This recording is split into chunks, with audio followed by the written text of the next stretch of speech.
Hello friends, welcome back to our channel. మనం previous వీడియోలో పంచవర్ష ప్రణాళికల గురించి తెలుసుకున్నాం కదా. 3 పార్ట్స్ చేశాను పంచవర్ష ప్రణాళికల గురించి. అది ఏ ఎగ్జామ్కైనా ఇంపార్టెంటే కాబట్టి ఆ వీడియోని చూడండి. తర్వాత ఈ పంచవర్ష ప్రణాళికల్లో భాగంగా మెరిట్స్, డిమెరిట్స్ అంటే విజయాలేంటి, అపజయాలేంటో తెలుసుకుందాము. ఫ్రెండ్స్, నా వీడియోని మీరు ఫస్ట్ టైం చూస్తున్నట్టయితే ఛానల్ని ఖచ్చితంగా సబ్స్క్రైబ్ చేసుకోండి. ఈ పంచవర్ష ప్రణాళికల వల్ల కలిగిన విజయాల గురించి చూద్దాం. నెట్ డొమెస్టిక్ ప్రొడక్ట్, నికర దేశీయ ఉత్పత్తి, అలాగే పొదుపు, పెట్టుబడులు, తలసరి ఆదాయంలో గణనీయమైన పెరుగుదల ఉంది. ఈ ప్రణాళికల వల్ల ఎన్డీపీ, పొదుపు, పెట్టుబడి, తలసరి ఆదాయంలో గ్రోత్ పెరిగింది. ఆహార భద్రత కల్పిస్తుంది, ఎందుకంటే ఆహార ధాన్యాల ఉత్పత్తిలో స్వయం సమృద్ధి సాధించడంతో ఆహార భద్రతను కల్పిస్తుంది. తర్వాత ఇండస్ట్రియల్ సెక్టార్లో పారిశ్రామిక రంగంలో చెప్పుకోదగ్గ వస్తు వైవిధ్యత సాధ్యమైంది. పారిశ్రామిక రంగంలో గ్రోత్ సాధ్యమైంది. అలాగే ప్రణాళిక కాలంలో ఈ రవాణా సౌకర్యాలు, నీటిపారుదల, టెలికమ్యూనికేషన్ రంగాల్లో విస్తరణ జరిగింది. ఈ రంగాల్లో విస్తరణ ఎక్కువగా జరిగింది. అలాగే విద్యా రంగంలో అద్భుత ప్రగతిని సాధించింది. ఎస్పెషల్లీ ఈ శాస్త్ర సాంకేతిక రంగాల్లో చాలా చెప్పుకోదగ్గ వృద్ధిని చోటు చేసుకుంది ఇండియా. సమాచార సాంకేతిక రంగాల్లో, అంతరిక్ష పరిశోధనల్లో భారత్కు ఒక మంచి గుర్తింపు లభించింది. ఈ ప్రణాళికల వల్ల విజయాలు సాధించినప్పటికీ వైఫల్యాలు కూడా ఉన్నాయి కొన్ని. అవేంటంటే చూద్దాము. గ్రామీణ ప్రాంతాల్లో పేదరిక భారం అలానే ఉంది, అంటే రూరల్ ఏరియాస్లో పావర్టీ అలానే ఉంది. తర్వాత ఆదాయ అసమానతలు తగ్గలేదు, అసమానతలు మరింత పెరుగుతూనే ఉన్నాయి. అలాగే ఈ గ్రామీణ ప్రాంతాల్లో పేదరిక భారం వల్ల నిరుద్యోగత కూడా పెరుగుతుంది. ప్రధాన కారణం గ్రామీణ ప్రాంతాల్లో పేదరిక భారం వల్ల నిరుద్యోగత పెరిగింది. అదేవిధంగా ప్రాంతీయ అసమానతలు ఇంకా కొనసాగుతూనే ఉన్నాయి. ఇది ఫ్రెండ్స్ ప్రణాళికలు సాధించిన విజయాలు, వైఫల్యాలు. తర్వాత మనం పంచవర్ష ప్రణాళికల్లో భాగంగా మధ్యలో విరామాలు, వార్షిక ప్రణాళికలు, నిరంతర ప్రణాళిక, ఎల్పిజి గ్యాప్ అని చూసాం కదా. వాటి గురించి వివరంగా తెలుసుకుందాం ఇప్పుడు.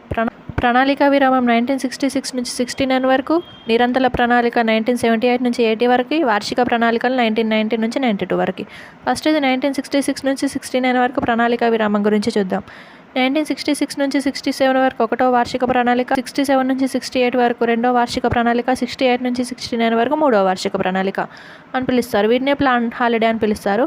వీటినే పిగ్మీ ప్రణాళికలను కూడా పిలుస్తారు. ఈ ప్లాన్ హాలిడేలో 6,626 కోట్ల వ్యయంతో వివిధ కార్యక్రమాలు చేపట్టారు. అవేంటో చూద్దాం ఇప్పుడు. కొన్ని కార్యక్రమాలు ఈ వార్షిక ప్రణాళిక కాలంలో ఏర్పరిచిన కార్యక్రమాలు. 1966లో ఇండియన్ టూరిజం డెవలప్మెంట్ కార్పొరేషన్ ఏర్పాటు చేయడం జరిగింది. ఏ సంవత్సరంలో అంటే 1966 Indian tourism development corporation, ITDC. తర్వాత ఇదే 1966లో విత్తన చట్టాన్ని తీసుకురావడం జరిగింది. 1967లో ECIL, electronic corporation of India లిమిటెడ్ని తీసుకురావడం జరిగింది 1967. తర్వాత నిరంతర ప్రణాళిక, దీనే రోలింగ్ ప్లాన్ అని పిలుస్తారు. 1978 నుంచి 80 వరకు. 1977 కాలంలో మొరార్జీ దేశాయ్ ప్రభుత్వం రావడంతో సంకీర్ణ ప్రభుత్వం ఏర్పడింది. దాంతో ఈ నిరంతర ప్రణాళికను తీసుకురావడం జరిగింది. ఈ నిరంతర ప్రణాళికను పరిచయం చేసింది గున్నార్ మిర్డల్, స్వీడన్కి చెందిన గున్నార్ మిర్డల్ గారు ఈ నిరంతర ప్రణాళికను పరిచయం చేయడం జరిగింది. అలాగే ఇండియాలో వచ్చేసి డిటి లగ్డావాలా ఈ ప్రణాళికను పరిచయం చేయడం జరిగింది.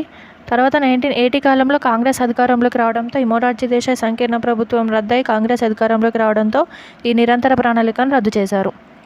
ఈ నిరంతర ప్రణాళిక కాలంలో ఇంప్లిమెంట్ చేసిన ప్రోగ్రామ్స్ గురించి చూద్దాము. 1978లో IRDP, integrated rural development programme తీసుకొచ్చారు. 1978 కాలంలో district industries programme, DIC, districts industries ప్రోగ్రామ్ను తీసుకొచ్చారు. తర్వాత 1979 కాలంలో TRYSEM, training of rural youth for self ఎంప్లాయ్మెంట్ను తీసుకొచ్చారు. 1979లో తీసుకురావడం జరిగింది. నెక్స్ట్ 1979-80, 1979-80 కాలంలో మొట్టమొదటిసారిగా ఈ ఆర్థిక సంవత్సరంలో అత్యధిక రుణాత్మక వృద్ధి రేటు 5.9 రుణాత్మక వృద్ధి రేటును నమోదు చేయడం జరిగింది నిరంతర ప్రణాళిక కాలంలో 1979-80 ఫైనాన్షియల్ ఇయర్లో. తర్వాత వార్షిక ప్రణాళికలు 1990-1992 గురించి చూద్దాం. 1990 నుంచి 92 వార్షిక ప్రణాళికలు. 1990-92 వార్షిక ప్రణాళికల కాలంలో సామాజిక ఆర్థిక పరిస్థితులు వచ్చేసి గల్ఫ్ ఆఫ్ ఆయిల్ సంక్షోభం ఉంది. తర్వాత అధిక ద్రవ్యోల్బణం ఏర్పడింది. BOP, బ్యాలెన్స్ ఆఫ్ పేమెంట్ సంక్షోభం రావడం జరిగింది. ఈ కాలంలో ఇంప్లిమెంట్ చేసిన స్కీమ్స్ గురించి చూద్దాము. 1990 కాలంలో SIDBI, small industrial development bank of ఇండియాని ఏర్పాటు చేయడం జరిగింది. దాని హెడ్ క్వార్టర్ వచ్చేసి లక్నోలో ఉంది. తర్వాత 1991లో LPG సంస్కరణలు. ఈ వార్షిక ప్రణాళికలను ఎల్పిజి గ్యాప్ అని కూడా పిలుస్తారు. ఎల్పిజి అంటే లిబరలైజేషన్, ప్రైవేటైజేషన్ అండ్ గ్లోబలైజేషన్ అని పిలుస్తారు. దీనివల్ల ఆర్థిక వ్యవస్థకు ఈ ఎల్పిజి సంస్కరణ వల్ల భారతదేశంలో ఆర్థిక వ్యవస్థలో కొత్త మలుపు రావడం జరిగింది. అంటే చాలా చేంజెస్ రావడం జరిగింది. ఈ ఎల్పిజి సంస్కరణ వల్ల భారతదేశంలో కొత్త ఆర్థిక విధానాన్ని తీసుకురావడం జరిగింది. భారతదేశంలో ఈ సంస్కరణలో భాగంగా ఇండియాకు కొత్త ఆర్థిక వ్యవస్థ రూపొందించడం జరిగింది. ఇదే 1991లో నరసింహన్ కమిటీ మేరకు బ్యాంకింగ్ రంగ సమీక్ష ఏర్పాటు చేయడం జరిగింది. నరసింహన్ కమిటీ సూచన మేరకు 1991లో బ్యాంకింగ్ రంగ సమీక్ష. తర్వాత వ్యవస్థకు సంబంధించి రాజా చెల్లయ్య కమిటీని ఏర్పాటు చేయడం జరిగింది. 1992 కాలంలో రెపో రేటుకు వాగల్ కమిటీ సూచనల మేరకు రెపో రేటు ఏర్పాటు చేయడం జరిగింది 1992. ఇది ఫ్రెండ్స్ ఈ ప్రణాళికల విరామం, అలాగే ఈ ప్రణాళికల వల్ల కలిగిన లాభాలు, నష్టాలు, విజయాలు, వైఫల్యాలు.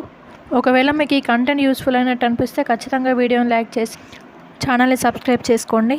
Thank you for watching. Thank you so much.